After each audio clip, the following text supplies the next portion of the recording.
Okay, so hello everyone. So here I am back with a new video, and in this video we'll study about the essentials of an Indian penal system.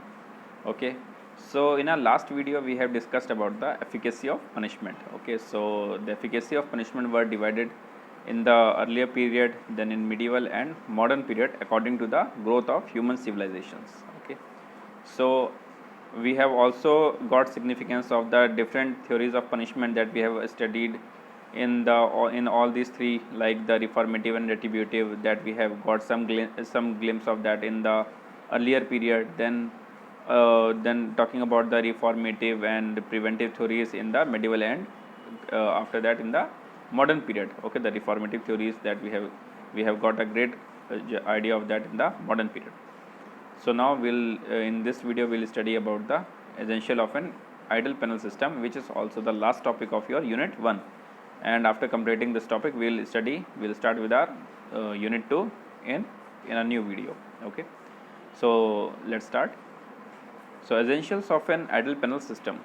By way of generalization, it may be stated that efficacy of a penal system is to be assessed in the light of its impact on society in general. Okay, कोई भी panel system है, ठीक है, अगर उसकी efficacy को आपको check करना है कि वो कितनी ज़्यादा एफिशिएंट है, उसका कितना प्रभाव पड़ रहा है लोगों पर, तो कैसे हो सकता है कि उसका सोसाइटी पे क्या प्रभाव पड़ रहा है, ठीक है, इन जनरल, मतलब सोसाइटी में जो आम आदमी रह रहे हैं वो, और जो क्रिमिनल है, ठीक है, इन पर्टिकुलर, तो इन पे क्या उसका प्रभाव पड़ रहा है, वो किसी भी मतलब पेनल सिस्टम की एफिकेसी को बताता है. Okay, now punishment of offenders, though necessarily arduous, is inevitable in the interest of the community at large. Therefore, every civilized nation must have a definite penal program. ठीक है, बहुत सीधी सी बात समझ में आ गई कि कम्युनिटी के इंटरेस्ट में, ठीक है, मान लीजिए बहुत बड़ी कम्युनिटी है एट लार्ज और उसके इंटरेस्ट में, ठीक है, हर सिविलाइज नेशन के पास एक पेनल प्रोग्राम ज़रूर होना चाहिए जिससे क्राइम को कम किया जा सके. Okay, an ideal penal system must essentially include the following characteristics. Okay, now we'll read about the characteristics. That is, a rational penal policy should aim at protecting the society from crimes and reclaims criminals by removing imperfection in the penal law of the country. ठीक, panel policy कैसी होनी चाहिए जो society को तो protect करे, किससे, crime से, ठीक है, और जो क्रिमिनल्स हैं उनको भी जो है क्या करें, उनके अंदर जो भी इम्परफेक्शंस थी, जो भी उनके जो है साथ दिक्कतें थी जिसके कारण वो लोग मतलब उन्होंने क्राइम किया, क्या किया, उसको भी रिमूव करें, ठीक है, ताकि वो वापस एक सोसाइटी के अच्छे सिटीज़न बन सके, उसका हिस्सा वापस बन सके. Greater emphasis should be on prevention rather than cure. समझ गए होंगे आप ये चीज़ को. All necessary steps should be taken to ensure that public do not get any opportunity to commit crime rather than trying to reform them after they have indulged into criminality.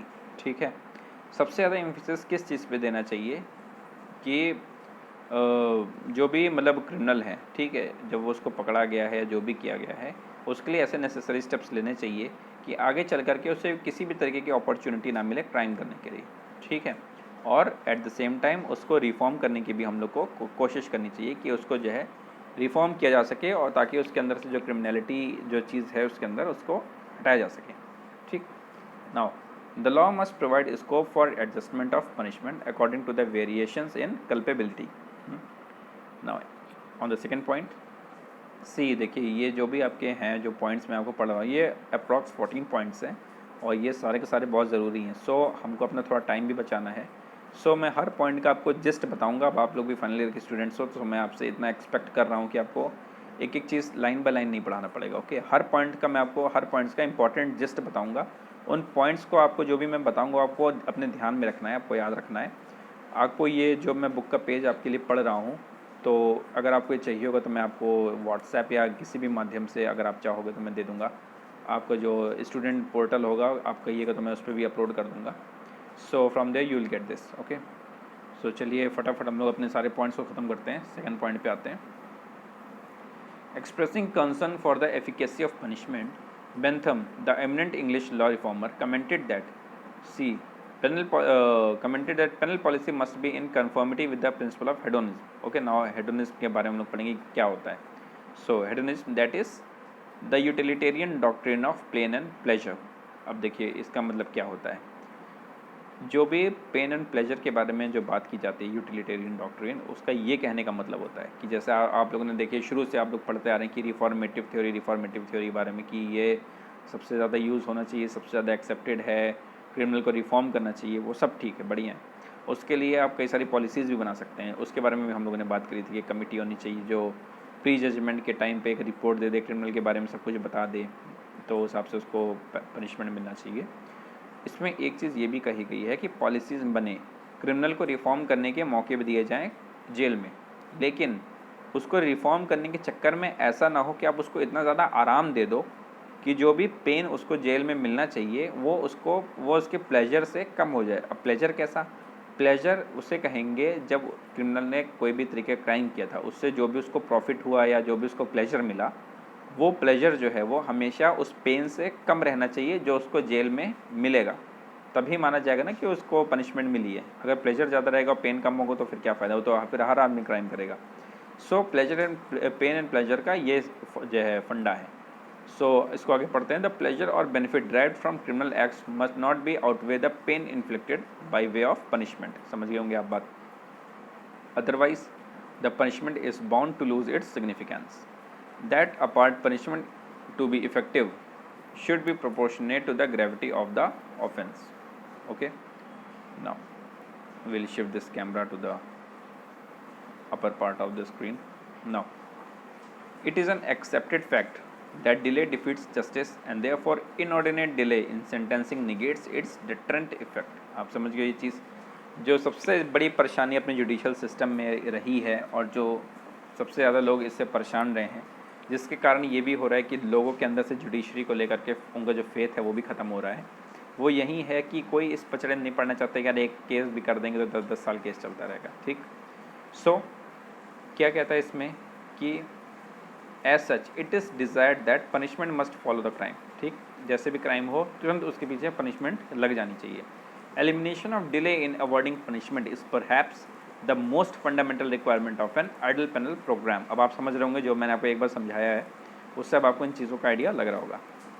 It must be noted that inordinate delay in disposal of cases by, okay, अब मैं next page turn करता हूँ, याद रखिएगा, inordinate delay in disposal of cases by whom?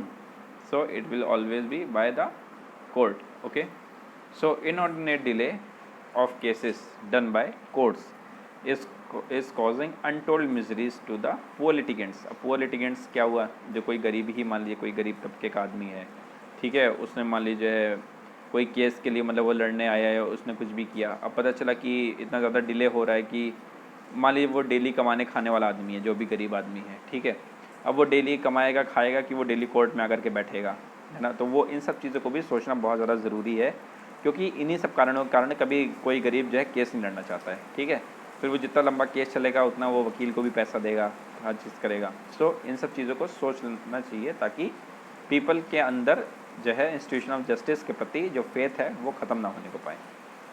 Now fourth point, punishment connotes society's disapprobation for a particular human conduct and penal sanctions as a threat to the aggressor to refrain from committing such forbidden acts of violence. इसका मतलब क्या होता है, punishment जो है किसको दिए जाते हैं, जो कोई ऐसे काम जिसे सोसाइटी डिसअप्रोबेशन मतलब अप्रोबेट करती है, मतलब जिसे सोसाइटी बिल्कुल भी नहीं पसंद करती है, जो मतलब एकदम सोसाइटी अगेंस्ट है, ऐसे जो काम होते हैं उन्हीं को क्राइम कहते हैं, और उन्हीं के ऊपर पेनल सैंक्शन जो है लगाने चाहिए। ओके, तो यही जो है पनिशमेंट का मेन मकसद होता है, ठीक है। और एग्रेसर जो भी ऑफेंडर्स के मन में ऐसा थ्रेट बैठा देना चाहिए, ऐसा डर बैठा देना चाहिए कि वो ऐसे फॉरबिडन एक्ट्स को आगे करने से 100 बार सोचे।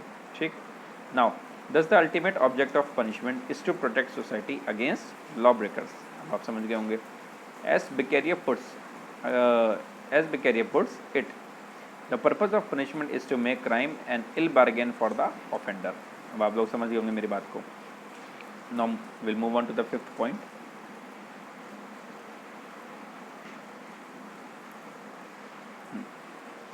Experience has shown that the principle of equal punishment for similar offences does not prove effective for all types of criminals. ठीक, आप समझ गए होंगे कि अभी इसका क्या है। देखिए मैं पहली लाइन में आपको जो है समझा दूंगा, तो आपको पूरा पैराग्राफ अभी जब मैं बस रीड करता जाऊंगा और आपको समझ में आने लग जाएगा। सो क्या कहता है ये कि experience has shown that the principle of equal punishment for similar offences does not prove effective for all types of criminals. कहने का ये मतलब है कि मान लीजिए किसी पर्सन ने किसी भी तरीके का क्राइम किया, मान लीजिए किसी ने चोरी का क्राइम किया, ठीक। अब चोरी का क्राइम के लिए जैसे कहा जाता है कि चोरी करने की सज़ा ये है कि जेल में डाल दिया, ये कर दिया, वो कर दिया, फाइन लगा दिया, कुछ भी कर दिया। बात ये कही जा रही है कि principle of equal punishment for similar offence does not prove effective for all the types of criminals. Criminal कई तरीके के होते हैं जिन्होंने वो काम किया, ठीक। एक होगा जो फर्स्ट ऑफेंडर होगा, जिसने पहली बार चोरी करी। अब जिसने पहली बार चोरी करी है वो मान लीजिए जिसने कोई बहुत बड़ी मजबूरी आ गई होगी उसके पास, ठीक। आपने फिल्मों में देखा होगा कि मेरी माँ की तबीयत ख़राब है और पैसा नहीं है मेरे पास, मेरे को उसका इलाज कराना है, इसलिए मेरे को पैसे की ज़रूरत थी तो मैंने चोरी करी। एक ये तरीके के क्रिमिनल लोग हैं जो आपने फिल्मों में देखा है, एग्जाम्पल दे रहा हूँ मैं आपको। एक हो गए जिनकी आदत है कि यार वीकेंड आ गया है और हफ्ते भर की कमाई कुछ नहीं हुई, तो चलो अपना चोरी वाला काम चालू किया जाए, फिर से किया जाए। या हर दिन जो ऑफेंडर ही हो गया, मतलब जिनका डेली का काम हो गया चोरी चमारी करने का।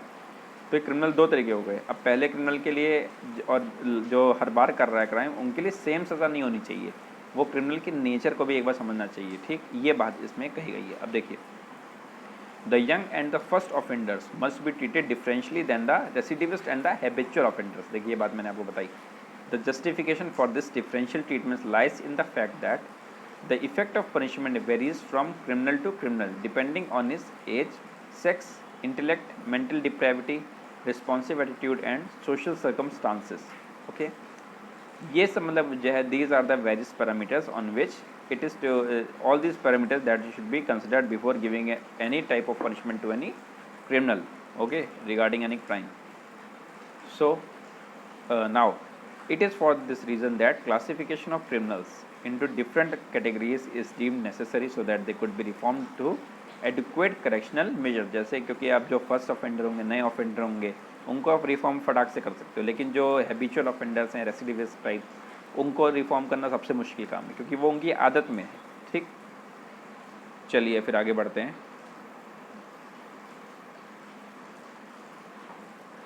It is significant to note that efficacy of punishment essentially depends on the proper functioning of agencies, okay, which administer criminal justice. These agencies must command respect among the public। अब देखिए इसमें क्या कहा जा रहा है कि कोई भी पनिशमेंट की कितनी एफिकेसी है ये जानना मतलब जो एजेंसीज़ के ऊपर बहुत ज़्यादा ज़रूरी है। और एजेंसीज़ जब मतलब कौन सी एजेंसीज जो क्रिमिनल जस्टिस को एडमिनिस्टर कर रही हैं, और अगर उनकी प्रॉपर फंक्शनिंग होगी तो इन्हीं पनिशमेंट्स की एफिकेसी बढ़ जाती है, ठीक। इस बारे में जो है कहा गया है। Now everyone including the criminal himself should feel convinced that justice has been done to him. अब इसका क्या मतलब हुआ कि क्रिमिनल को कैसे मतलब लगना चाहिए कि जस्टिस हुआ, क्रिमिनल को तो पनिशमेंट मिलनी चाहिए। तो देखिए इसमें ये इसका कहने का मतलब होता है कि मान लीजिए क्रिमिनल ने किसी भी तरीके का क्राइम किया, अब तैश में आकर के आपने इसको इतनी ज़्यादा कठोर सज़ा दे दी कि वो डिसप्रपोर्शनेट हो गया जो क्राइम उसने किया है। मान लीजिए उसने क्राइम छोटा सा किया, आपने सज़ा दे दी उसको जो है 10 साल की, तो क्या होगा, उसको तो क्रिमिनल को भी लगेगा कि मेरे साथ अन्याय हो गया है कि मैंने क्राइम तो यार मैंने छोटा सा किया और सज़ा मेरे को इतनी बड़ी दे दी इन लोगों ने। सो ये चीज़ भी नहीं होनी चाहिए, मतलब not only the society, even criminal should also think that okay the justice had कि मतलब जो जस्टिस है वो उसको भी जो है दिया गया, okay. Now see, disproportionate and unduly harsh punishment shall make the member of the community feel that their life is unsafe and insecure in the hands of criminal law administrator and their distrust for law and penal institution। देखिए अब ये तो बहुत लंबा जा रहा है, मैं अभी आपको पहले से हाँ, penal institution shall jeopardize the cause of criminal justice। देखिए अब इससे क्या होगा कि अगर आप मान ली किसी को बहुत ज़्यादा सज़ा देते हो, एक तो क्रिमिनल के माइंड में ये चीज़ आया कि उसके साथ अन्याय हुआ, प्लस सोसाइटी के अंदर भी क्या होता है, एक बहुत ज़्यादा ही डर बैठ जाता है, ठीक है। और जो है मतलब वो सोसाइटी से भी थोड़ा मतलब वो इन अथॉरिटीज़ से भी थोड़ा जो है कंफर्टेबल फील नहीं करेगी उसके साथ, ठीक है। उनको भी लगेगा कि उनकी सेफ़ नहीं है, लाइफ इनसिक्योर है। मान ली उनको जो है ऐसा भी होता है कि मान ली गलती से मतलब कोई ऐसा काम कर दें जो उनको ना पता हो, उनसे गलती से कोई क्राइम हो जाए या कहीं गलती से फंस जाए कहीं पर, तो उनको कहीं लंबी पनिशमेंट दे करके नाप दिया जाए, तो ऐसा उनके अंदर भी एक डर होता है, ठीक। तो इस चीज़ को जो है डर, ये अथॉरिटीज़ का काम है जो क्रिमिनल जस्टिस को एडमिनिस्टर कर रही हैं कि ऐसा कोई भी चीज़ प्रोपेगेट ना हो पाए, मतलब ठीक ना। इसको मैं थोड़ा मूव कर देता हूँ अपर पार्ट पे। Unfortunately, the position in India in this regard is far from satisfactory. Okay.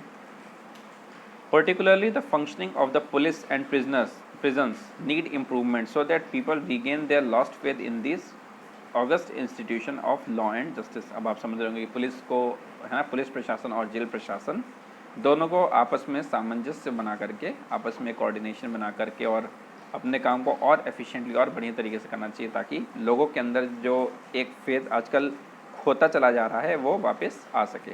ठीक, now moving on to the 7th point, reformation of criminals should be the object of punishment. ये तो मैं आपको शुरू से ही बताता आ रहा हूँ। While individualisation the method of it. Okay, individualisation मतलब पर्टिकुलर क्रिमिनल को पर्टिकुलर तरीके की सज़ा मिलनी चाहिए ताकि उसका रिफॉर्मेशन इफेक्टिवली हो सके। Okay, and that what is also called the efficacy of punishment. Reformation in case of juveniles. Okay, देखिए जुवेनाइल्स के देखिए बारे में बात हुई, मैंने आपको लास्ट वीडियो में, आई थिंक लास्ट या लास्ट टू लास्ट वीडियो में मैंने आपको जुवेनाइल्स के बारे में जो है पढ़ने के लिए कहा था कि बताइएगा जुवेनाइल्स का क्या मीनिंग हुआ। ठीक है, तो चलिए आज मैं आपको इसका मीनिंग बता दे रहा हूँ। वैसे तो आप सब जानते ही होंगे, फाइनल ईयर के स्टूडेंट्स हैं एंड काफ़ी लोगों ने ढूंढ भी लिया होगा। फिर भी कुछ लोग मान लीजिए जो बहुत ज़्यादा बिजी रहते हैं, है ना, जिनके शेड्यूल में मतलब इतना टाइम उनको नहीं मिल पाता कि वो इतना ढूंढ पाएँ। जुवेनाइल्स बोलते हैं जो 16 साल के नीचे जो होते हैं उनको जुवेनाइल बोला जाता है, क्योंकि होता क्या है, वैसे तो 18 साल के नीचे होना चाहिए, लेकिन कभी कभी होता क्या कि 16 to 17 वालों को भी एडल्ट मान करके उनके ऊपर चार्जेस फ्रेम हो जाते हैं।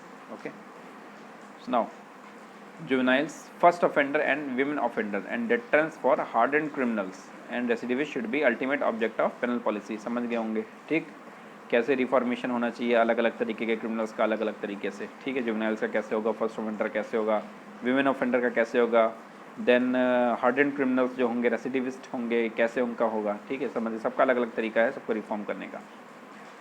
ठीक, then emphasizing on the reformative aspect of penal justice, the Supreme Court in Muhammad Ghiyasuddin versus State of Andhra Pradesh held that the state has to rehabilitate the offender rather than avenge him। समझ गए होंगे आप इसका मतलब कि state का काम क्या है, जो भी क्रिमिनल है उसको रिफॉर्मेट करने का। Okay, to rehabilitate him। Now, Mr. Justice Krishnan Iyer further observed, subculture that leads to leads to antisocial behavior has to be countered not by undue cruelty but by reculturalization। समझ गए, मान ली कोई एक person है जो किसी तरीके का कल्चर फॉलो करता है, अब वो उसके कल्चर में कोई ऐसी चीज़ है जिसके कारण किसी का भी राइट इन्फ्रिंज हो रहा है, कुछ भी ऐसा हो रहा है, मतलब कोई क्राइम हो रहा है जिसके कारण, तो उसमें क्रिमिनल को क्या करना चाहिए कि बहुत ज़्यादा सज़ा देना और ये सब क्रुएलिटी करने से ज़्यादा उसका रिकल्चरलाइजेशन करना चाहिए। उसको कोई एक नई चीज़ पढ़ानी चाहिए, उस कल्चर के बारे में बुराइयाँ बताने की, उसको मतलब अच्छाइयाँ के मतलब वो उस कल्चर के अच्छाइयों को ग्रैस्प करे, बुराइयों को छोड़े, कोई और कल्चर के बारे में भी जाने। अपने इंडिया में तो आप जानते हैं कितने तरीके के कल्चर्स हैं ना, we have lots of culture. Okay, different type of culture you will able to see in you know just like मतलब कुछ किलोमीटर्स के अंतर पे ही, है ना। Now, moving on to the 8th point, while appreciating the need for reformative approach towards criminals, a word of caution, okay, as to the extent to which the principle is to be applied seems necessary। समझ गए आप ये चीज़? It is generally observed that in their enthusiasm to reform the criminals, the authorities associated with penal institutions such as prisons and reformatories is इन्हें जो है penal institutions कहा जाता है। Convert this institution into an early paradise. Okay, ये बस समझते हैं इसको फिर से कि रिफॉर्मेटिव अप्रोच जो है उसको, जो उसकी नई नीड है, ठीक है, क्रिमिनल्स के लिए, उसको मतलब बहुत ज़्यादा अप्रिशिएट और बढ़ाने के लिए, ठीक है, कई सारे प्रिंसिपल को होना बहुत ज़रूरी है। ठीक है, अब क्या कहता है, it is generally observe that in the enthusiasm to reform the criminal, reform करने के लिए अथॉरिटीज़ जो पेनल इंस्टीट्यूशन से एसोसिएटेड हैं, ठीक है, जैसे प्रिजन हो गए एंड रिफॉर्मेटरीज हो गए, उनको क्या है कि वो उन इंस्टीट्यूशन को कन्वर्ट करें into as an early paradise. क्या मतलब है इसका, आगे की लाइन में पढ़ेंगे तो समझ में आएगा।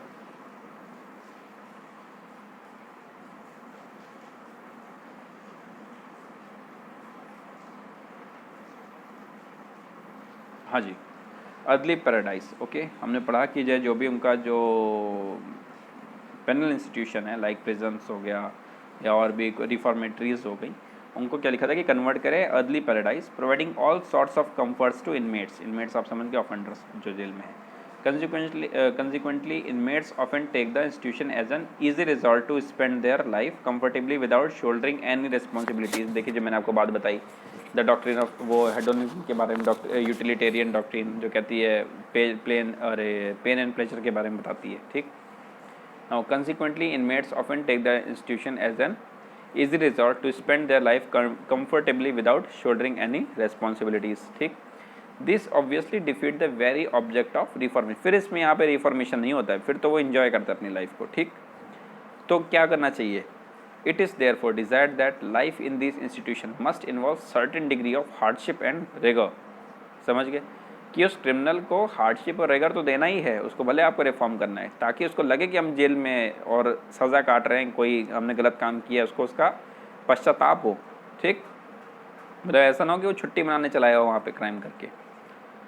So it is therefore desired that, okay, we have done with this point, hardship and rigor, so that the inmate is always reminded of his bitter experience of institutional life after his release। मतलब ऐसा उसको सज़ा देनी चाहिए कि जब वो भी मतलब अपने ये इस इंस्टीट्यूशनल लाइफ से बाहर आए, ठीक है, जेल से बाहर आए कुछ हो, तो उसको वो याद रहे कि उसने कितनी हार्डशिप झेली है, मतलब कितना इम्प्रिजनमेंट उसका रिगरस रहा है, कितने काम उससे करवाए गए, है ना। It will also keeping him away from repetition of criminal acts। Okay, समझ रहे होंगे आप इस चीज़ को। तो अगली बार से क्या होगा कि वो क्रिमिनल एक्ट्स को रिपीट नहीं करेगा। Okay, the penal system should be designed, okay, so as to ensure that offenders improve by suffering for their offence, ठीक, आप समझ गए होंगे।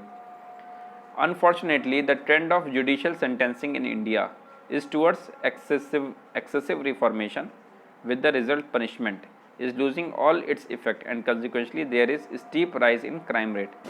अब आप लोग समझ रहे होंगे, the penal system should be designed to so as to ensure that offender prove by suffering for their offense।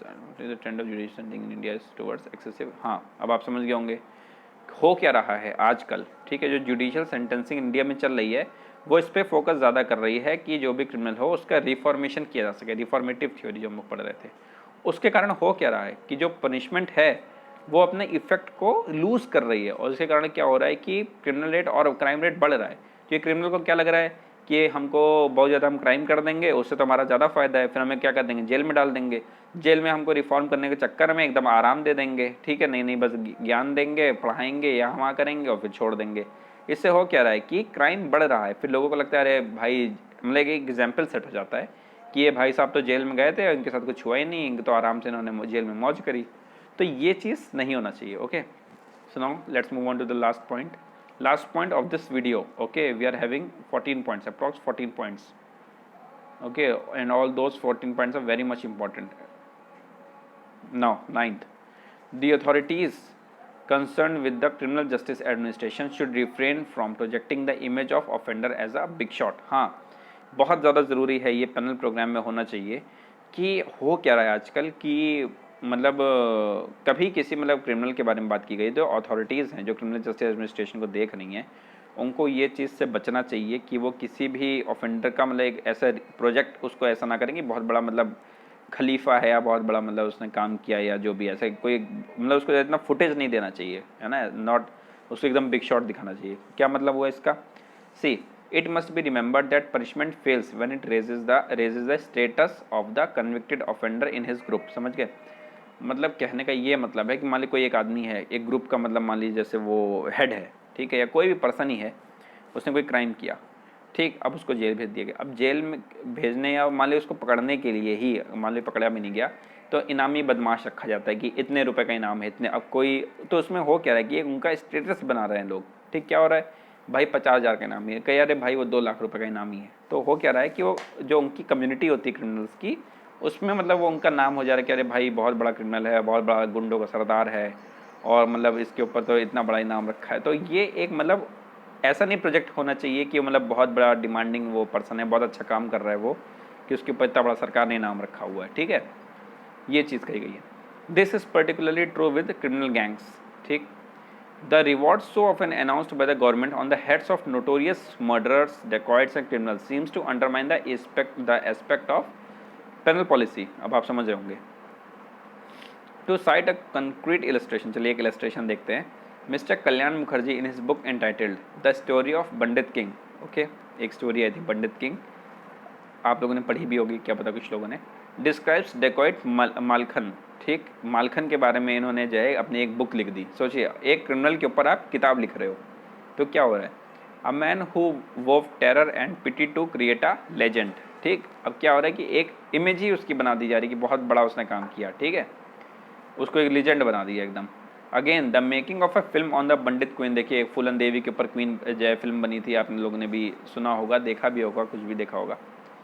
तो अभी शेखर कपूर डायरेक्टर साहब थे, उन्होंने क्या किया, इसके ऊपर जो है पूरी फिल्म बना डाली। किसके ऊपर, एक क्रिमिनल के ऊपर, मतलब जो भी उसने काम किया, थी तो एक क्रिमिनल ना, उसने मर्डर किए इतने सारे, फूलन देवी ने जो भी किया, क्राइम तो किया ना उसने लॉ के according. Now again the making of a film on the bandit queen Phoolan Devi by film director Shekhar Kapur and its clearance by the censor board in September 19, censor board ने भी क्लियरेंस दे दिया। Has projected this women dacoit as a great Indian personality, ठीक, समझ में आ रही होगी अब आपको बात। Forgetting all about her past murderous deed, देखिए आपने मर्डर किया हो चाहे अच्छे कॉज के लिए बुरे कॉज के लिए, जब तक वो आपका प्राइवेट डिफेंस नहीं है, सेल्फ डिफेंस के लिए आपने नहीं किया और वो प्रूव ना हो जाए, उसके अलावा आपने जो भी मर्डर किया, कुछ भी किया, तो वो क्राइम ही है, ठीक।